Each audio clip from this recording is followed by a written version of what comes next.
Hey, thanks for calling Smiley. This is Doc. Hello? Hello? Alright. Hey, this dude's in my video. So I'm sitting there thinking about T.I. and King and 50 Cent and them, right? And how they getting into it. And I just realized, like, this might be the first time 50 Cent is sitting back on his own recognizance, thinking like, damn, I'm kind of tweaking and I'm actively shitty. I ain't no hope because I can't just abort. That's not a character. And I'll be damned if this situation was out of character. But in all actuality, he jumped the gun. Talking about a nigga and his bitch is one thing. If we can all agree, like, it is what the fuck it is. But talking about a motherfucking mama, though, like specifically talking about a motherfucking mama, it's completely different. You know what I'm saying? Yo mama was one of the greatest slurs in the black community for like 10 years straight.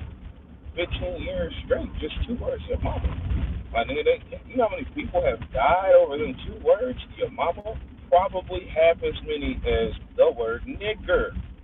You know what I'm saying? Like, it's up there. And it's not a whatever thing, right? Like, that's all personal lives and thug levels and all that stuff aside. It just is what it is.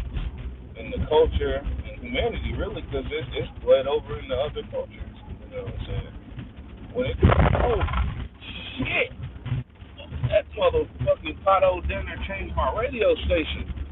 Man, so look, like with 50 Cent, he probably thinking like, damn, that nigga King is actively old enough to be like, nigga, you got me fucked up. If you old enough to be like, nigga, you got me fucked up, you old enough to be considered as a pseudo factor, whether you gonna do some shit detrimental to a nigga livelihood or not.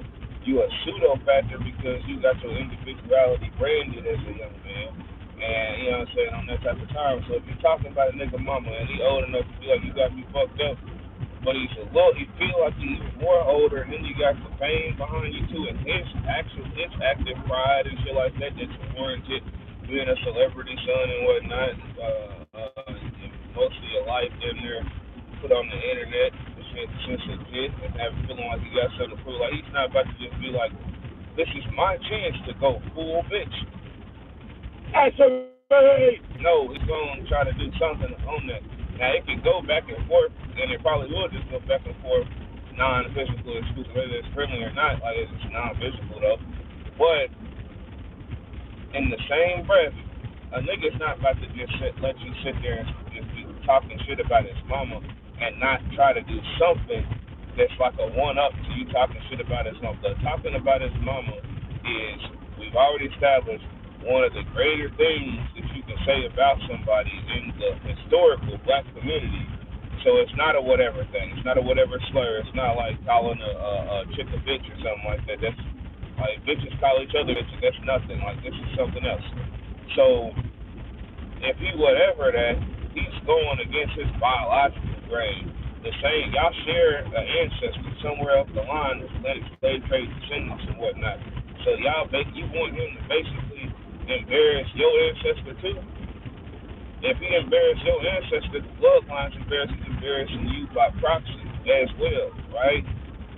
And I feel like Curtis ain't no idiot ass nigga. He can think and he thought about that, but it's already at the point where it's like, man, fuck it. The little nigga got on there and inserted himself in an atmosphere that's more adult than he is. When he told a motherfucker like, yo, some shit that, naturally a motherfucker be like, they gotta kill you. Like, he was trying to get that out of him, and this is a grown ass man. He made a personal choice to be a young man and go after a much older man, more established man with more money and connections and active influence around the world. In that regard, that's a personal choice. And as a man, as an entry level man or whatever type of man, you gotta live with your decisions. So it is what the fuck it is in that regard. So both niggas on both sides is even as far as like having the right to be on whatever the fuck they own. It's just like, I'm peeping it though. Like, he's actively kinda shitty because he don't want to back down definitely out, like phase the shit out, let it fizzle out, because he's not being the type of nigga that he knows that he is or wants people to believe he is. Like niggas is looking at him like long term things, like man, he kind of on some whole shit right here with this one, like, and he know that and he feel that, but he in a tough spot. It's gonna be real interesting to see how this shit play out, because the other niggas is retarded. He keep on egging the shit on. The nigga already keep talking about this moment. They ain't talking about digging up his dead mom, this, that, and the third.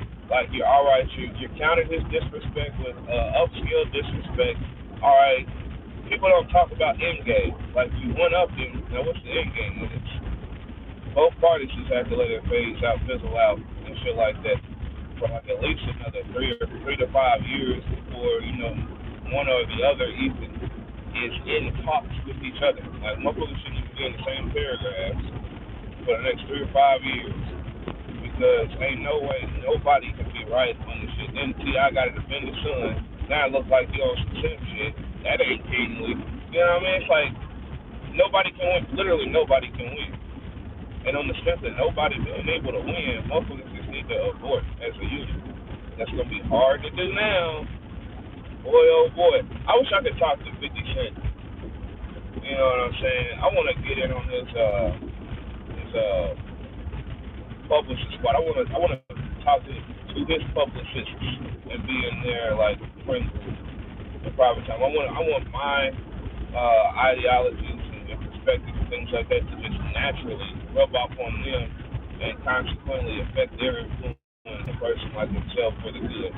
I don't necessarily have time to ask for a job or anything like that, or work for another company, but golly, when it gets tough like this, I kind of got a little bit of experience working in this specific type of niche where, you can still keep the fronts up all the while effectively dialing shit down once you get things going out of control with poise and rationality in a way where it doesn't look so manufactured.